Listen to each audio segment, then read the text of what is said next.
எங்களை நீ திருச்சபையோடு கொண்டு வந்து உம்மை ஆராதிக்க துதிக்க உம்முடைய இரட்சகராகிய இயேசு கிறிஸ்துவை நாங்கள் திரும்பவுமாக எங்களுடைய வாழ்விலே மகிமைப்படுத்த உம்முடைய வருகைக்கு ஆயத்தப்பட எங்களுக்கு கொடுத்திருக்கின்ற தருணத்திற்காக சோத்தரிக்கிறோம். திருச்சபையாரை பெரியோர் சிறியோர் முதல் உடைய கருத்தை ஒப்புக் கொடுக்கிறேன் ஆண்டவரே. அடியானை ஒப்புக் கொடுக்கிறேன். நீர் ஆண்டவரே வெளிப்படும், அடியானை மறையும். இயேசு கிறிஸ்துவின் ஜெபத்தை எடுக்கிறேன் நல்ல பிதாவே, ஆமென். ஆண்டவருடைய நாமத்திற்கு மகிமை உண்டாவதாக. இந்த நாளில் இந்த வாய்ப்பை கொடுத்த அருமையான ஆயர் மற்றும் திருச்சபையில் இருக்கிற கமிட்டியார், செக்ரட்டரி மற்றும் அவருடைய கமிட்டியார், பெரியோர் சிறியோர், ஆண்களைக்கும் பெண்களைக்கும் எல்லாருக்கும் நான் ஐயம் சார்பாகவும் என்னுடைய தனிப்பட்ட சார்பாக நன்றிகளை தெரிவித்துக் கொள்கிறேன். அது மாத்திரமல்ல, இயேசு கிறிஸ்துவின் பெயரால் இந்திய அர்ப்பண இயக்கத்தின் சார்பாக இந்த புனித கிறிஸ்து பிறப்பின் அட்வென்ட் கால ஹோலி அட்வென்ட் வாழ்த்துக்களையும் நான் தெரிவிக்க கடமைப்பட்டிருக்கிறேன். இன்றைக்கு நம்ம கொடுத்திருக்கிற தலைப்பு இறையருள், தாழ்த்தப்பட்டோரின் நம்பிக்கை என்று சொல்லப்பட்டிருக்கிறது. Grace of God, the hope for the lowly என்று சொல்லப்பட்டிருக்கிறது. அருமையானவர்களே, இது ஒரு சீசனல் மெசேஜ். நம் திருச்சபையில ஈவன் குளோபல் சர்ச்சஸ்ல ஒவ்வொரு மாதங்கள், ஒவ்வொரு வருடத்துடைய பல நிலைமைகளிலே நாம் பல வகையான சீசன்களிலே நாம் சில காரியங்களை கொண்டாட அழைக்கப்பட்டிருக்கிறோம். அது திருவார்த்தையின்படியாகவும் நல்லது. இங்கு நாம் வாசித்தோம். இன்றைக்கு அட்வென்ட் கால ஒரு ஆரம்ப நாயராக இருக்கிறது. லத்தீன் வேர்ட் அட்வென்ட் என்பது அட்வென்டாஸ், அதாவது கமிங் என்ற அர்த்தம். அதாவது வருகையை நாம் எதிர்நோக்குதல் என்று பொருள்படும். The Lord of coming of the Lord Jesus Christ என்று நாம் அதை எடுத்துக்கொள்ளலாம். இதை குறித்து ஏசாயா தீர்க்கதரிசி 9ஆம் அதிகாரம் 6-7, மீகா 5:2 நாம் பார்க்கும் பொழுது ஆண்டவராகிய இயேசு கிறிஸ்துவினுடைய பிறப்பை குறித்து அங்கு நாம் சொல்லுகிறதை நாம் பார்க்கிறோம். அருமையானவர்களே, இந்த காலை வேளையில இது ஒரு அட்வென்ட் ஞாயிறா இருக்கிறபடியினாலே நாம் நம்முடைய வீடுகளிலே, ஒருவேளை உங்களுடைய சிலருடைய வீடுகளிலே நான் விசிட் பண்ணும் பொழுது கடந்த நாளிலே அவருடைய சோபா கம்பெனியில அந்த ரீத் மற்றும் அந்த கேண்டில்கள் உள்ள ஒரு அந்த சோபாவுக்கு மேலே போடக்கூடிய கவரில் அவர் போட்டிருந்தார்கள். அப்போ அவர்கிட்ட கேட்கும் போது சொன்னால், இது அட்வென்ட் வரப்போகிறது அல்லவா, அதனால எங்கள் வீட்டை நாங்கள் என்ன பண்ணுகிறோம், ஆயத்தப்படுத்துகிறோம் என்று சொல்லி. அருமையானவர்களே, வருகை மாலை அட்வென்ட் ரீத், பசுமையாக வட்ட வடிவமான மாலை, கடவுளினுடைய நித்திய அன்பையும் கிறிஸ்துவில் உள்ள முடிவில்லா வாழ்க்கை நம்பிக்கையும் அது நமக்கு பிரதிபலிக்கிறது. ஆங்கிலத்தில் wreath, the crown, green colour, eternal nature of God என்று சொல்லப்பட்டிருக்கிறது. அந்த கிரவுன் வரப்போகிற king of king, lord of lord அல்லவா, who took victory over sin என்று சொல்லப்படுகிறது. அருமையானவர்களே, அது மாத்திரமல்ல, சில சபைகளிலே அதை கேண்டிலாக, இது கூட உங்களுடைய அந்த அடையாளத்தை போட்டிருக்கிறார்கள், புல்பிட்ல கூட போட்டிருக்கிறார்கள், இங்கு போட்டிருக்கிறார்கள், நீங்க பார்த்துதான் தெரியும் அல்லவா. the four candles அல்லவா, history of God's people journey என்று சொல்லப்படுகிறது. அதாவது ஆண்டவருடைய பிள்ளைகளை அவரை வழிநடத்தின விதம், அதை ரெப்ரசன்ட் பண்ணும் விதமாக அங்கு சொல்லப்பட்டிருக்கிற காரியத்தை நாம் பார்க்கிறோம் அல்லவா. இங்கு சொல்லப்பட்டிருக்கிற காரியம், அந்த 4 மெழுகுவர்த்திகள் 4 வாரங்களை இது குறிக்கிறதை நாம் அறிந்திருக்கிறோம். அருமையானவர்களே, முதலாவது அந்த மெழுகுவர்த்தி போப், பர்பிள் கலர், நம்முடைய வாழ்விலே அது மனித வாழ்வுக்கு, நம்முடைய வாழ்வு மாத்திரமல்ல உலகத்திற்கு ஒரு நம்பிக்கை கொடுக்கக்கூடிய ஒரு காரியமாக அது காணப்படுகிறது. இந்த புத்தகம் வேத புத்தகம், போப் உள்ள புத்தகம் அல்லவா, நம்பிக்கையின் புத்தகமாக இருக்கிறது. அருமையானவர்களே, அடுத்தது ஒரு ப்ளூ கேண்டிலை அதில் இருக்கிறதை நாம் பார்க்கிறோம். அருமையானவர்களே அல்லவா, அது தேவனுடைய சமாதானத்தை, பீஸ் அல்லவா, பீஸை அது வெளிப்படுத்தக்கூடியதாக காணப்படுகிறது. அடுத்ததாக 3வது மெழுகுவர்த்தியை நாம் பார்க்கும் பொழுது பிங்க், அதாவது ஜாய், மகிழ்ச்சி. ஆண்டவராக இயேசு கிறிஸ்து இரட்சகராக இந்த உலகத்தில் வருவதற்கு முன்பாக அந்த அருமையான சாஸ்திரிகளும் மேய்ப்பர்களும் மிகுந்த மகிழ்ச்சியோடு அந்த இரட்சகரை தேடி போனதை நாம் பார்க்கிறோம். அடுத்ததாக 4வது அந்த கேண்டிலை பார்க்கும்பொழுது golden colour, it represent love அல்லவா? ஆண்டவருடைய மிகப்பெரிய தியாகமான அன்பை அது நமக்கு வெளிப்படுத்துகிறதாய் காணப்படுகிறது. சில இடங்களில் 5வது கேண்டில் சில இடத்தில் அவர்கள் வைக்கிறார்கள் சர்ச்சஸ்களிலே. காரணம் அதில் இருக்கக்கூடிய அர்த்தம் என்னவென்றால் ஹோலினஸ் ஆஃப் காட். அது மாத்திரமல்ல, லைட் ஆஃப் த வேர்ல்ட். நம்முடைய ஆண்டவராக இயேசு கிறிஸ்து இந்த உலகத்திற்கு ஒளியாக வந்தார்.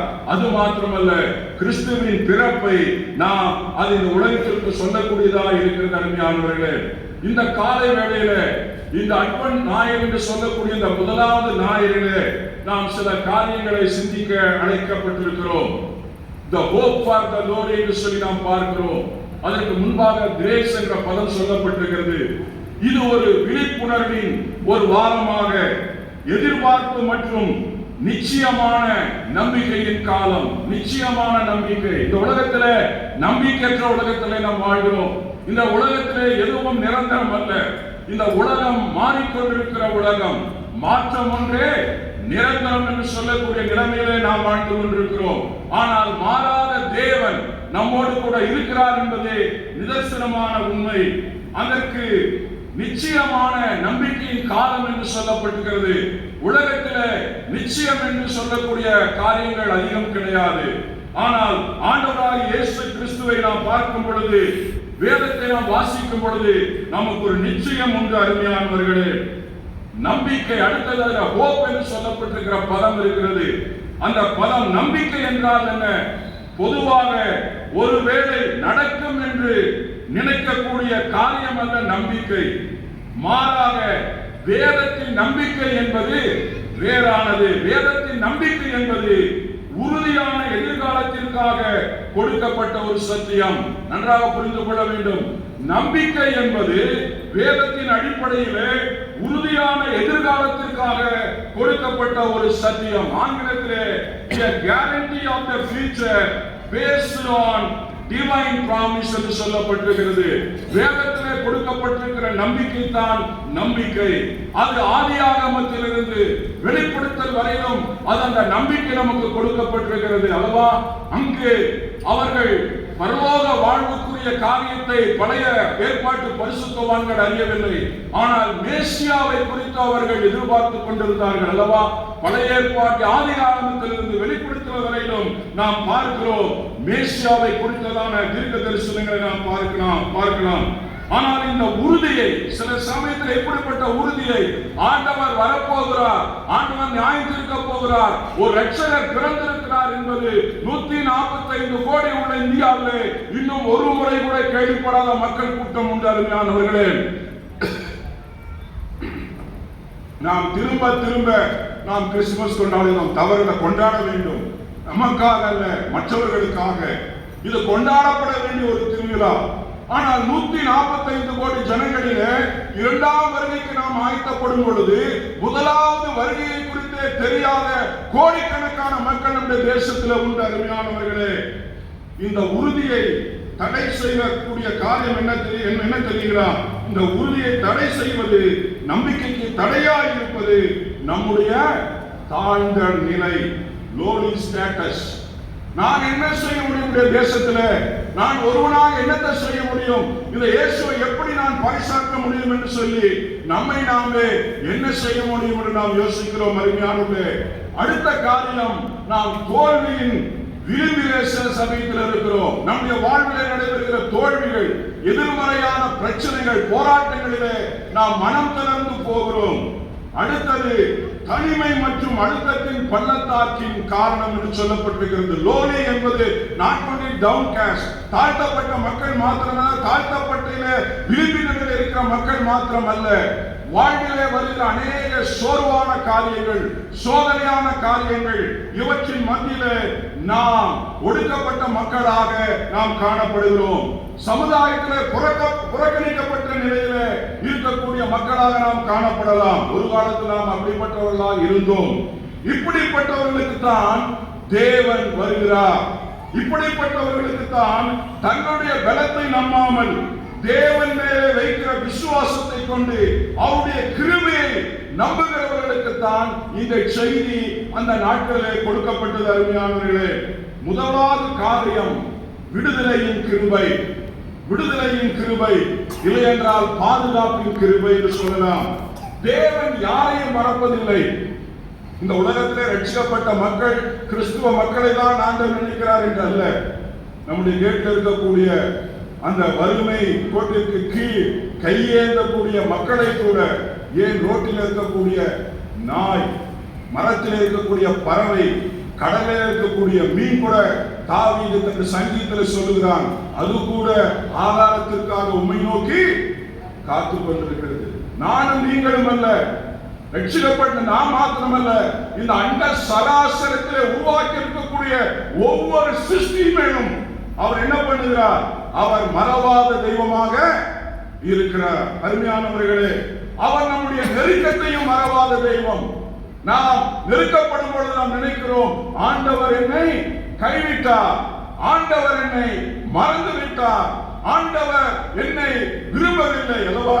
சீயோனோ தேவன் என்னை மறந்து விட்டார் என்று சொல்லுகிறார் என்று ஏசாவிலே வாசிக்கிறோம். தாய் தன் கர்ப்பத்தின் பிள்ளையை மறப்பாடோ, அவள் மறந்தாலும் நான் உன்னை என்ன பண்ணுவதில்லை, மறப்பதில்லை. நான் உன்னை என்ன பண்ணுகிறேன்? என்னுடைய உள்ளங்கைகளிலே வரைந்திருக்கிறேன். ஆனால் நம்முடைய வாழ்விலே வருகிற போராட்டங்களிலே சில சமயத்துல நாம் we are a status என்ன லோலியாக நாம் காணப்படுகிறோம். பணம் இருக்கலாம், நமக்கு வேலைகள் இருக்கலாம், நமக்கு குடும்பங்கள் இருக்கலாம், நமக்கு மனைவி பிள்ளைகள் இருக்கலாம்.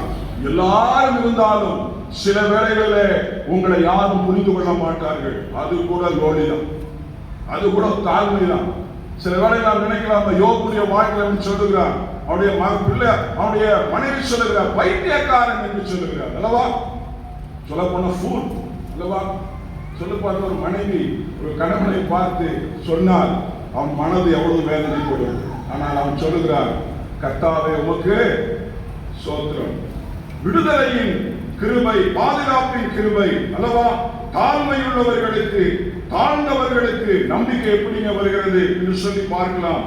தேவன் நம்மை மறக்கவில்லை என்று உணரும் பொழுது, அந்த உணர்வு வரும் பொழுது நமக்கு நம்பிக்கை பிறக்கிறது. அருமையானவர்களே, நாம் படித்த யாத்ராகம் எக்ஸோடஸில் நாம் வாசிக்கிறோம், அடிமைத்தனத்தின் அழுகை என்று பார்க்கிறோம். அருமையானவர்களே, அடிமைத்தனத்தின் அழுகை. நீங்களும் நான் இன்னும் அந்த சிச்சுவேஷனுக்குள்ள போற. இன்றைக்கு கரண்ட் கான்டெக்ட்ல சொல்லணும்னா சாமுவேல் கணேசன் அல்லவா, லெப்டினன்ட், பெரிய போஸ்ட் இருக்கிறவர், எந்த தவறும் செய்யாதவர் அல்லவா? ஆனால் அவர் எந்த குறையும் அவர்களுக்கு சொல்லவில்லை. அந்த ஆலயத்திற்குள் போவதற்கும் ரெடி. ஆனால் அந்த ஆலயத்திலே செய்யக்கூடிய வழிபாடுகளிலே நான் என்ன பண்ண முடியாது, செய்ய முடியாது. அவருக்கு கிடைத்த தண்டனை நம்முடைய பெரிய பாரம்பரிய சுப்ரீம் கோர்ட் கொடுத்த தீர்ப்பு என்னது? மடத்தனமான தீர்ப்பு. என்ன, இதை நாங்கள் ஏற்றுக்கொள்ள முடியாது. இந்த வக்கீல் சொல்லுகிறான், இது ஒரு தவறான முன்னுதாரணம், நம் நாட்டிற்கு இது மோசமான முன்னுதாரணமாக இருக்கும். அந்த ஜட்ஜ் சொல்லுகிறான், சுப்ரீம் கோர்ட்டுடைய இன்றைக்கு வந்திருக்கிற அந்த நீதியரசர் சொல்லுகிறார், இல்லை, நாட்டிற்கு நாங்கள் நல்ல செய்தியை சொல்லுகிறோம். அருமையானவர்களே, அடிமைத்தனம் இன்றைக்கும் இருக்கிறது. நாம் இன்னும் அந்த அடிமைத்தனத்தின் நுகத்தை என்ன பண்ணல, நீங்களும் நான் சுமக்கல. நாம நல்ல வசதியான இடத்துல, சௌகரியமான இடத்துல, நல்ல பொசிஷன்ல உட்கார்ந்து என்ன பண்றோம், இயேசுவை நாம் என்ன பண்ணுகிறோம், துதிக்கிறோம்.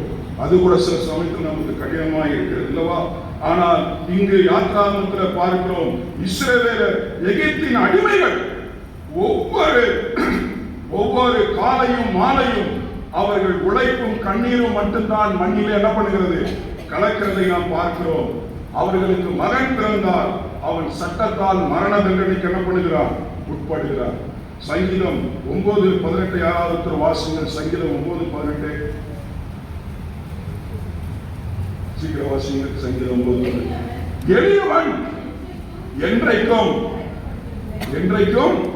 மறக்கப்படுவதில்லை. எளியவன், தாழ்மைப்பட்டவன், தாழ்மையுள்ளவன் என்றைக்கும் என்ன பண்ணுவதில்லை, மறக்கப்படுவது. இதுதான் தேவனுடைய கிருபை. அருமையானவர்களே, வேதாகமத்தில் அந்த 2:24 வருஷத்தில் இப்படியாக சொல்லப்பட்டிருக்கிறது, அடிமைத்தனத்தில் இட்ட கூக்குரல் தேவ சந்நிதியிலே போய் என்ன பண்ணப்பட்டது, சேர்ந்தது என்று சொல்லப்பட்டிருக்கிறது. தேவன் பார்வோனின் ராஜரீகத்தை பார்க்கவில்லை, அவர் அடிமைகளின் அழுக்குரலை பார்த்தார் என்று சொல்லப்பட்டிருக்கிற அருமையானவர்களே, இங்கு சொல்லப்பட்டிருக்கிற காரியம், முக்கியமான காரியம் என்னவென்றால், அந்த அழுகுரலுக்கு பதிலாகத்தான் கோரை பெட்டியில் இருந்த மோசேயை ஒரு தலைவனாக தெரிந்து கொண்டு அவர் தமது பழைய அந்த உடன்படிக்கையின் அந்த வாக்குத்தத்தை நினைவு கூர்ந்து இஸ்ரவேல் மக்களுக்கு ஒரு இரட்சகரை என்ன பண்ணினார்? ஏற்படுத்தினார். ஒரு தாயினுடைய விசுவாசம், அந்த தமக்கை அல்லவா, அவளுடைய தைரியத்தை பார்த்து ஆண்டவர் அந்த கிரியை செய்கிறதை பார்க்கிறோம். மோசே இயேசு கிறிஸ்துவுக்கு நிழலாக இருக்கிறார். He is a shadow for Jesus Christ.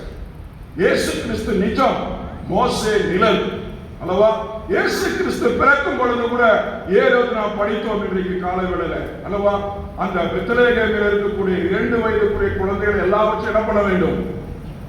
அடிக்க வேண்டும். நீங்களும் நானும் இப்போ ஆண்டவர் இன்னும் வரல வேலூருக்கு, ஆண்டவர் வராத காலத்துல இப்போ வாழ்றோம். இப்படி ஒரு சட்டம் போட்டா நீங்களும் நானும் ஆண்டவரை விசுவாசிப்போமா? நம்முடைய பிள்ளைகளை பாதுகாப்போமா? அதுக்கு ஏதாவது வழிபடுவோமா? எத்தனை பேர் செய்வோம் என்பது நமக்கு தெரியாது. யோசிச்சு பாருங்க, நம்ம நிலைமை இன்றைக்கு இயேசு இன்னும் வரவில்லை, ஏதோ நாட்களில் இருக்கிறோம் அல்லவா. சாமுவேல் கணேசுக்கு நடந்தது நாளைக்கு உங்களுக்கு எனக்கு நடக்கக்கூடாது என்பது எதுவும் இல்லை அருமையானவர்களே. ஆனால் ஆண்டவர் நமக்கு விடுதலையின் கிருபையை நமக்கு என்ன பண்ணியிருக்கிறார்? கொடுத்திருக்கிறார். ஆண்டவரை ஆராதிப்பதற்கு, அவரை தெரிந்து கொண்டு நீங்கள் விசுவாசத்தினால என்ன பண்ணீர்கள்? ரட்சிக்கப்பட்டீர்கள். இது உங்களால் உண்டானது அல்ல, இது தேவனால் உண்டானது. நாம் தேவனற்றவர்களாய் இருந்தோம், தேவனுடைய கனியாட்சிக்கு புறம்பாய் இருந்தோம். ஆனால் ஆண்டவராக இயேசு கிறிஸ்துவின் மூலமாக இன்றைக்கு விடுதலையை நாம் என்ன பண்ணுகிறோம்? அந்த அடிமைத்தனத்திலிருந்து ஆண்டவர் இன்றைக்கு புத்திர சுயாதார ஆவியை நமக்கு என்ன பண்ணியிருக்கிறார்? கொடுத்திருக்கிறார். அருமையான தேவனுடைய பிள்ளைகளே, இந்த நாளிலே அங்கு நாம் வாசித்தோம் 30ஆம் சங்கீதத்திலே துக்கத்தை நடனமா என்ன பண்ணினார்? தாவீது மாற்றிக்கொண்டார். அருமையானவர்களே, யாராவது 14வது வசனத்தை யாராவது வாசிங்க சீக்கிரமாக. என் புலம்பலை ஆனந்த களிப்பாக நீ என்ன பண்ணினீ?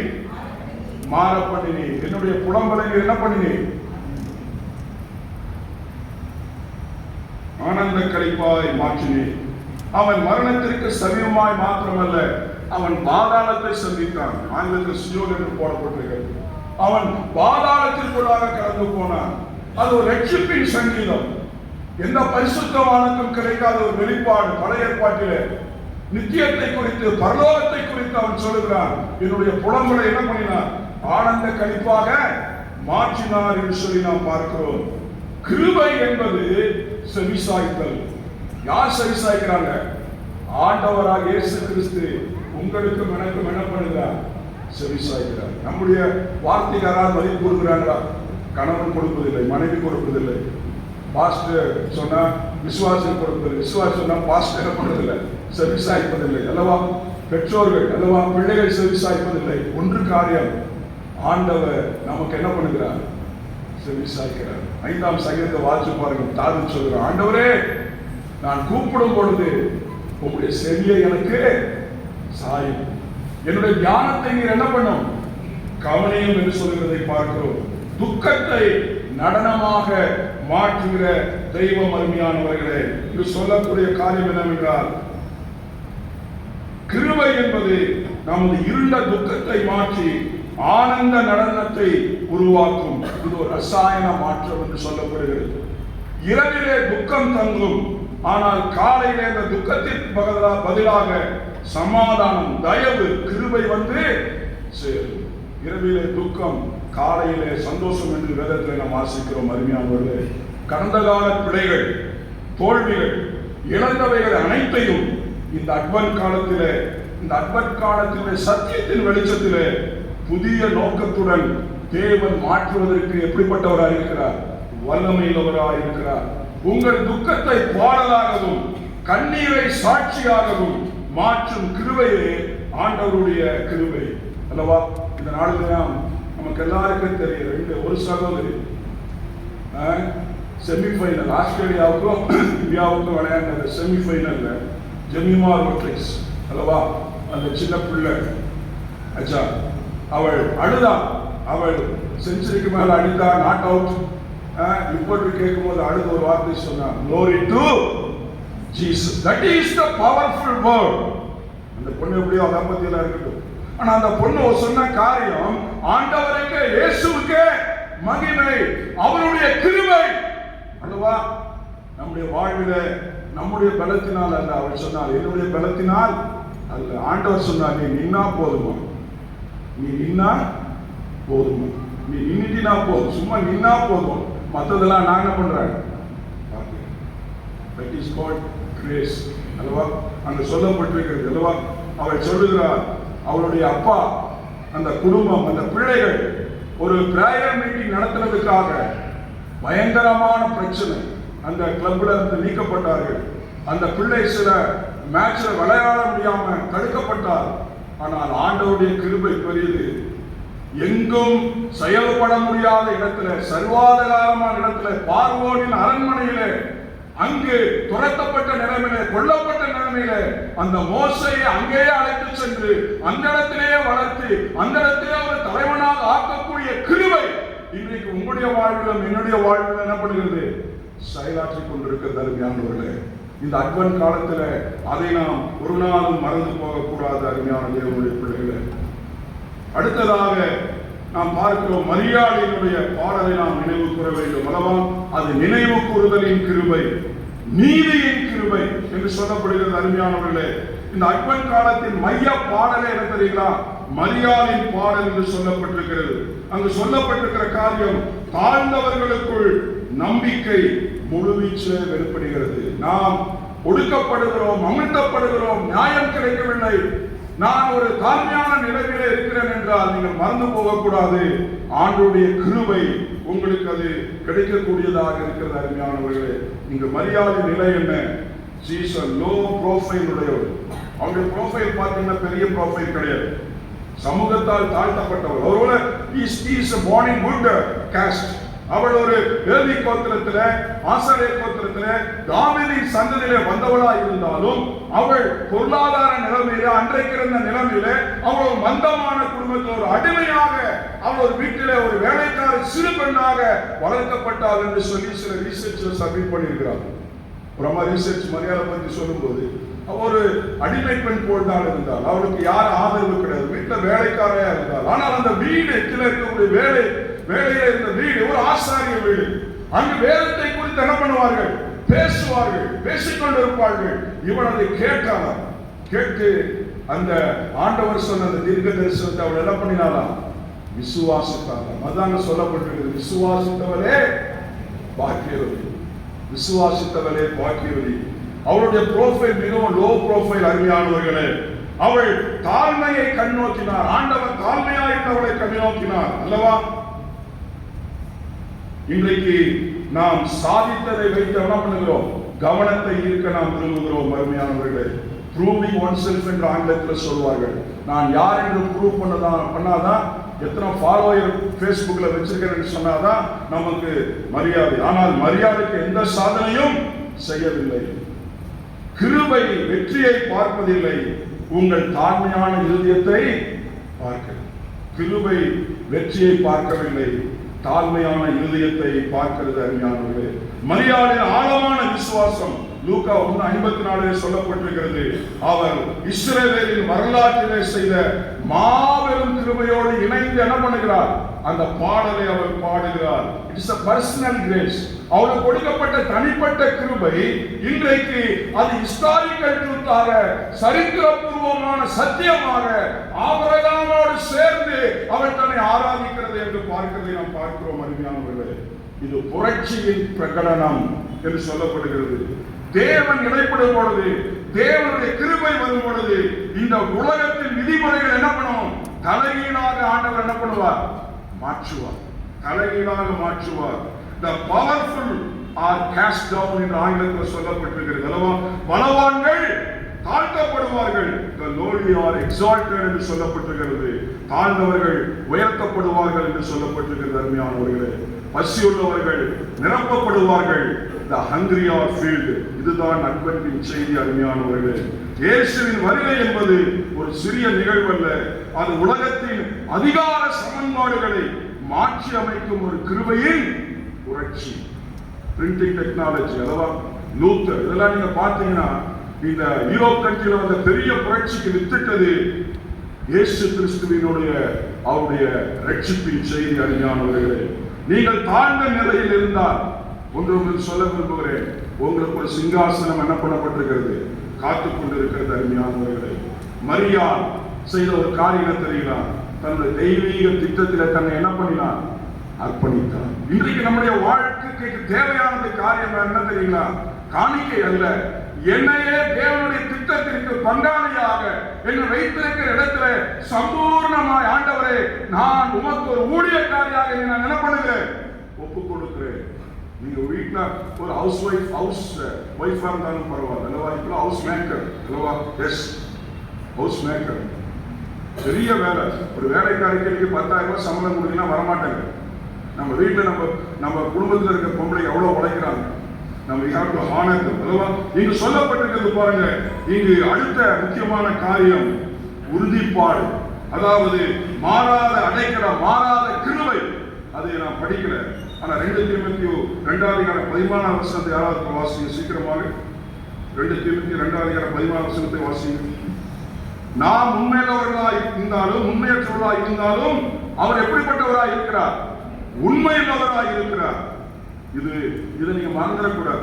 நம்முடைய சொந்த கைகளினாலோ நம்முடைய நம்பிக்கையினாலோ இந்த நம்பிக்கை தங்கி இருக்கவில்லை. என்னுடைய பரிசுத்தம், என்னுடைய நீதி, என்னுடைய நியாயம், ஆண்டவருடைய வைராக்கியம் அதல்ல, அது ஆண்டவருடைய தன்மையிலே இருக்கிறது. அவர் உண்மையுள்ளவர், அவர் மாறாதவர் அல்லவா? இதுதான் அட்வென்டின் செய்தி. அருமையானவர்களே, இந்த நாளிலே நாம் தாழ்ந்த நிலையில் இருக்கும் போது தவறான செய்திகளுக்கு நாம் செவிசாய்க்க தோன்றலாம். ஆனால் நாம் வேத வசனத்தை நிதானமா என்ன பண்ண வேண்டும், ஆராய்ந்து பார்க்க வேண்டும்.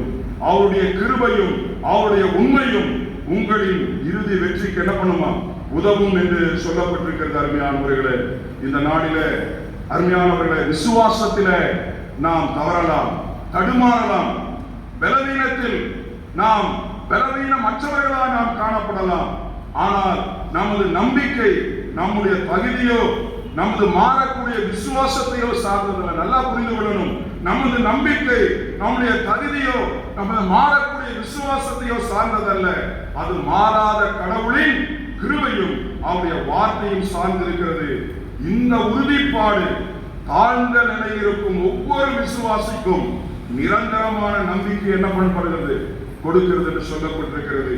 God is unchanging. ஆங்கிலத்தில் Amazing Grace, God's Faithfulness என்ற பாடல்கள் இருக்கிறது. அருமையானவர்களே, அதுல தேவனுடைய அந்த அந்த பரிபூரணத்தை நாம் அனுபவிக்க முடியும் அல்லவா? யோவான்ல சொல்லப்பட்டிருக்கிறது, அவருடைய பரிபூரணத்தினாலே நாம் என்ன பண்ணுகிறோம், கிருபையின் மேலே கிருபை பெறுகிறோம் என்று சொல்லப்பட்டிருக்கிறது. அருமையானவர்களே, இந்த நாளிலே நம்முடைய கர்த்தராகிய இயேசு கிறிஸ்து நம்முடைய வாக்குறுதியில் இருந்து ஒருபோதும் என்ன பண்ண மாட்டார், பின்வாங்க மாட்டார். அவர் மாறாதவர். தாழ்ந்த நிலையில் இருந்த உங்களை என்ன பண்ணுவார், உயர்த்தி இருக்கிறார். தாழ்ந்த நிலையில் இருக்கக்கூடிய நம்மை திரும்பவுமாக உயர்த்துவார். உங்கள் கண்ணீரை துடைப்பேன் என்று சொன்னார், அதை செய்து என்ன பண்ணுவார், அவர் முடிப்பார்.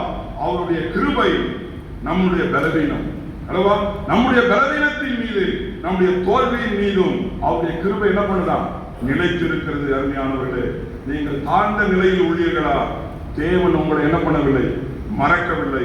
அவர் உங்களை நினைவு கொண்டு விட்டார். உங்கள் துக்கம் நீடித்திருக்கிறதா? உங்கள் துக்கத்தை நடனமாக மாற்றும் கிருபைக்காக நீங்கள் காத்திருங்கள். உங்களுக்கு புறக்கணிப்பு இருக்கிறதா? மரியாள் அதற்கு சாட்சி. தேவன் புறக்கணிக்கப்பட்டவர்களை என்ன பண்ணுகிறார், அவர் உயர்த்துகிறவராய் இருக்கிறார். அருமையான ஒரே ஒரு சாட்சி சொல்லி நான் முடிக்கிறேன். நாம் இந்த ஜெமிமா ரிட்ஸை மாத்திரம் பார்த்தோம். இன்னொரு பொண்ணு ஷபாலி வர்மா, அந்த பிள்ளை அந்த மேட்ச்ல விளையாடுறதுக்கே கிடையாது. ஆனா ஏதோ ஒரு அம்மா ஒரு பொண்ணு அடிபட்டதுனால இந்த ஷபாலி வர்மாவை கூப்பிட்டாங்க. அந்த பொண்ணு அந்த ஃபைனல் மேட்ச்ல மேன் ஆஃப் த மேட்ச் எடுத்துச்சு. அந்த பொண்ணு சொன்னாங்க, அந்த பொண்ணு கிறிஸ்துவ பத்தி தெரியாது, ஆனா எந்த கடவுளையும் பிரைஸ் பண்ணா கடவுள் மாற்ற சொல்லிச்சு. என்ன சொல்லிச்சு தெரியுமா? கடவுளுக்கு என் மேல ஒரு பர்பஸ் என்ன பண்ணப்பட்டிருக்கிறது இருக்கிறது. கடவுள் என் மேல ஒரு பர்பஸை வைத்திருக்கிறார். அவர் தான் என்னை இந்த இடத்துல என்ன பண்ணினார், கொண்டு வந்து வைத்தார் என்று சொல்லி. அருமையானவர்களே, இதை நாம் வாழ்க்கையில புரிந்து கொள்ள வேண்டும். அருமையானவர்களே, கடவுளை அறியாத ஒரு பெண் அதை சொல்வாங்க என்றால், கடவுளை தெரிந்த நாம் எப்படியா இருக்க வேண்டும். கண்களை மூடி ஆண்டவர் நோக்கி நாம் பார்த்து ஜெபம் பண்ணுவோம். அருமையானவர்களே, இந்த கிறிஸ்து பிறப்பின் நாட்கள், அட்வென்ட் நாட்களிலே நாம் நம்பிக்கையின் சுடர்களை இந்த உலகத்திற்கு கொண்டு போக வேண்டும். நாம் பெற்றிருக்கிற நம்பிக்கையை மற்றவர்களுக்கு சொல்ல வேண்டும். நாம் பெற்றிருக்கிற சமாதானத்தை மற்றவர்களுக்கு சொல்ல வேண்டும். நாம் பெற்றிருக்கிற இந்த சந்தோஷத்தை மற்றவர்களுக்கு சொல்ல வேண்டும். நாம் பெற்றிருக்கிற இந்த அன்பை நாம் மற்றவர்களுக்கு சொல்ல வேண்டும். கிறிஸ்துமஸ் கொண்டாடுவது நமக்காக அல்ல அருமையானவர்களே. நம்மோடு இருக்கிற அருமையான நண்பர்கள், புறஜாதி மக்களை இந்த கிறிஸ்துமஸ் நாட்களை வீட்டுக்கு அழையுங்கள். அவர்களுக்கு நல்ல உணவை கொடுங்கள். அவர்களிடத்தில் அன்பு செலுத்துங்கள். இயேசுவினுடைய அன்பை கிரியைகளிலே வெளிப்படுத்துங்கள். ஆண்டவர் உங்களை ஆசீர்வதிப்பாராக. அன்பின் தகப்பனே, அருமையான இந்த பிள்ளைகளை நீர் ஆசீர்வதி.